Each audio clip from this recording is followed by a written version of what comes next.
Joining me now is commentator Jason Morrison and National Senator Matt Canavan. Hello to you both. G'day. Thank you so much for joining me on the show this evening. Look, I want to start with the reports about the Prime Minister's inner sanctum, which, as I mentioned, includes Penny Wong and Katie Gallagher.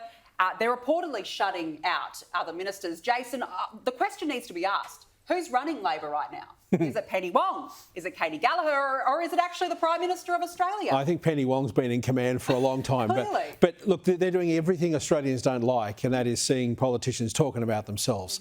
And I don't think this mob get the message. You spent a lot of last year talking about a vote on something which Australians didn't want to have and ended up showing you they didn't want to have. And now we're talking about the problems within.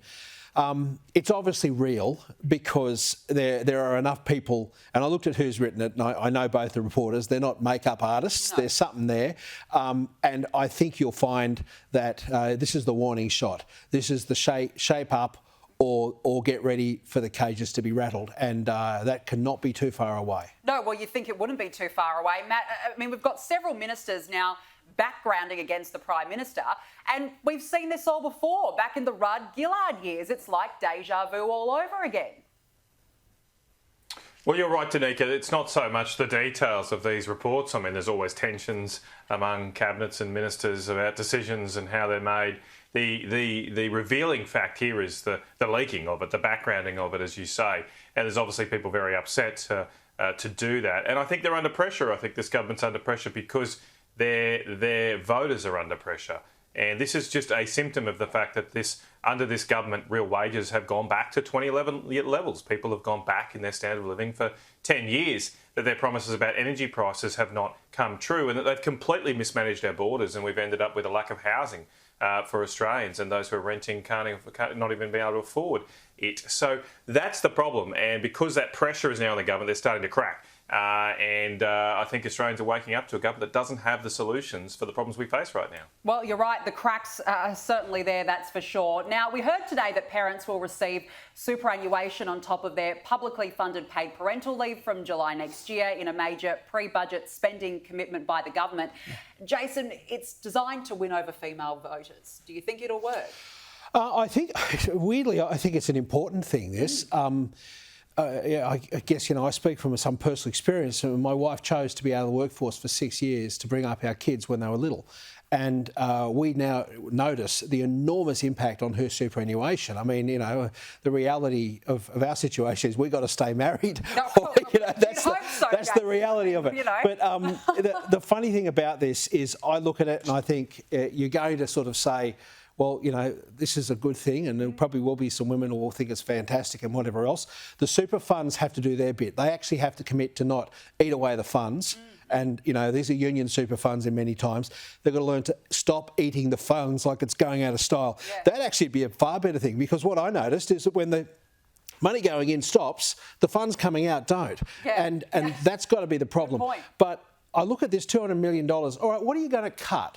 Because last time I looked, Australia ain't in a good way financially right now. And what are you going to cut to be able to afford this? Yeah. Because we can't just keep pulling it out of the drawer and throwing it on the table, which seems to be the approach of government and has been for the best part of the last decade, unfortunately. Yeah, you think it's going to make quite a dent in the budget, that's for sure. Well, $200 million, I mean, it is a lot of money. I mean, it's a big lot of money. Yeah, no, it certainly is. All right, well, let's move on, because Tony Burke, or as I like to call him, Travel on Your Purse Tony, is being lashed for his $57,000 four-day US trip, and rightly so. Now, this latest criticism from former Speaker of the House, Bronwyn Bishop, who says Burke led calls for her to resign in 2015 after she spent $5,200 in taxpayer funds on a helicopter trip. Matt, not only did Bronwyn repay that money, but she didn't spend $57,000 of taxpayers' money. Yeah, I reckon it probably would have been cheaper for Tony to take the chopper over to the US. That might have saved some money. I don't get how... It just doesn't add up to me. I think an explanation is deserved about, apparently, from what I read, only 2 flights were associated with this trip, and obviously business class, but that just doesn't add up. And so what happened here? Were they booked at the last minute? Did they not check different prices? I mean, the taxpayers deserve to have value for money. I don't begrudge ministers travelling overseas. I support it. We've got to make sure that we sell and market our country on the world stage. But they still have to spend your money responsibly, and that clearly doesn't seem to have been happened here. And just like Bronwyn had to, I think Tony should make a full explanation to the Parliament. Oh, totally. Do you think that pay from your purse, Tony needs to pay it back? Well, I look at relativity here, right? We've had 3 days of Peter Dutton spent his own money to fly to Gina Rinehart's party and fly back. He spent his own money. We've got 3 days of media coverage out of it. This deserves more than 3 days. Will it get it? And this is the Canberra Press Gallery test. If you thought that was a big story, this is a huge story. And I'll be interested to see if it survives the 3-day test. Some didn't even touch it. Some media didn't even touch the story. Well, what does that tell you? Well, it tells you that probably a lot from the government-funded media agency, they kind of think that the public should pay for everything anyway. Yeah, so, well, that's an absolute fair point. All right, well, let's move on because former Victorian MP Adam Somyurek has used parliamentary privilege to accuse ex-Federal Labor MP and his old best friend Anthony Byrne of being the traitor politician that ASIO exposed. Take a look at what he has said. President, we are also told by Mr Burgess that MP in question was close to a former Prime Minister and tried to compromise the former PM's family. Our next task is to investigate characteristics such as history of disloyalty, character, financial and psychological situation. Acting President Anthony Byrne certainly ticks all the right boxes here. But, and this is a big but, Somyurek actually admitted during this speech in Parliament that he has an axe to grind with his former mate Byrne. Australia's intelligence agencies have denied Mr Byrne is the traitor, and Mr Byrne told us he won't be commenting on the matter. Matt, so much for water under the bridge here. Well, look, obviously, I was going to say Adam had an axe to grind. He's admitted to it himself. But look, I'm not going to jump on the hysteria bandwagon here. I think this whole saga over the past couple of weeks has been incredibly unedifying.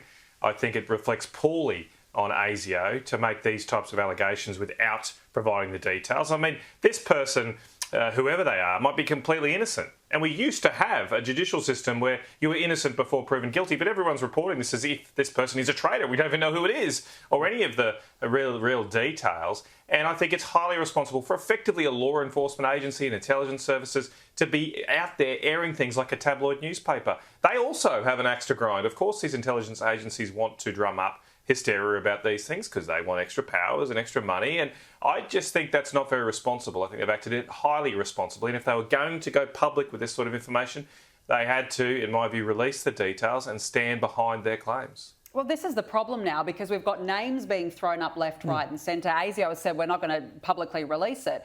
But then this is when the rumour mill begins, Jason. Oh, yeah. Look, most Aussies are pretty suspicious anyway of the political class. Yep. And I reckon most Aussies could probably find you 5 names of people they reckon from both sides of politics have sold Australia out. And it's been talked about in pubs, clubs, everywhere. So that it got mentioned in the Victorian Parliament under privilege was just a step that's inevitably going to happen all over the country because there are people's names being put forward. And, you know, Matt, I'm sure you've heard it many times too, speculated upon who it could be, and they're not all on the other side. Yeah. Well, that's it. I mean, this is a problem, right? Look, let's move on now because we're running out of time, but Meta is staring down the barrel of a possible $1.5 billion fine if it's found to have breached the news media bargaining code. It comes after the parent company of Facebook declared it would not renew payment for content deals with Australian media, like Sky News, to display their news. Matt, the thing here is it could actually cost Meta more in fines now than the money that it actually pays in payment deals to Aussie media. It doesn't make sense. Yeah, well, obviously this company's acting like a cowboy in this country, and they're doing so because they don't want the same system that Australia's got to go and roll out over the world. We were the first in the world to establish this system, and under the former coalition government, and Canada has tried to follow suit, and I believe Meta haven't played ball over there, so now they're trying to withdraw their support for the system here. Look, I think we've got to have a system in place where people's property rights can't be stolen, and the news is created by our media, by our local media deserves to be rewarded and not just stolen from others. I also want to make sure, though, we don't end up with a situation where all of our media is reliant on laws passed through our Canberra Parliament or decisions by our government. They need to be free and independent. So we've got to strike the right balance here, and there's a problem that needs to be fixed. Absolutely spot on. Jason, how do you see this playing out now? It's all in Meta's camp, really. But I'll tell you something the Australian government could do that could really send a message, and that is stop supporting Facebook. The Australian government, New South Wales, Victoria and Queensland governments all spend a bucket load of money advertising on Facebook. I'm amazed how often I see sponsored posts from government agencies in my so-called Facebook feed. They shouldn't be doing it. I mean, if they want to support the Australian media and rural newspapers, which is, I mean, that is the greatest crime. Rural newspapers, television and radio just about doesn't exist in Australia now. And that money is going on Facebook. The Australian government should be supporting that corner of the business to keep it alive, because I think it's appalling that in country towns and really important ones, they haven't got newspapers. The local radio station's piped in from Piermont or something. Yeah. It's just wrong. It's sad. And you know, the Australian government can mouth on as much as it like about policies and taking on the big international giant. It can actually stop spending with them. Yes. I have a little business. I advertise on Facebook at times, so I'm a hypocrite on this front. However, I don't have the money they do to be able to buy into the big media. No. It's an effective way of advertising for sure, but at the same time, if you want to be principled about it, and they're trying to be principled about this, don't support them. No, fair enough. Time to make a stand. Yeah. Absolutely. Now, I want to end on some really sad news, some tragic news. The son of ex-MP Joel FitzGibbon has died in an ADF parachute exercise gone horribly wrong. Lance Corporal Jack FitzGibbon was conducting a routine training drill when his parachute failed to open last night. Matt, this is just awful, awful news. It's heartbreaking, extremely heartbreaking. It's hard to know what to say to Joel and his family, but there's a lot of people in the broader parliamentary environment thinking of him. The messages are flowing thick and fast among people just shocked at this news. But Joel is a patriot, a great Australian, and he's released a lovely statement in the circumstances about the sacrifice that his son's made serving our nation. And now all of our prayers and thoughts are with him and his family, and hope they get through these very difficult times. Yeah, absolutely. It's just such a sad story. Matt and Jason, thank you so much for joining us on the panel this evening.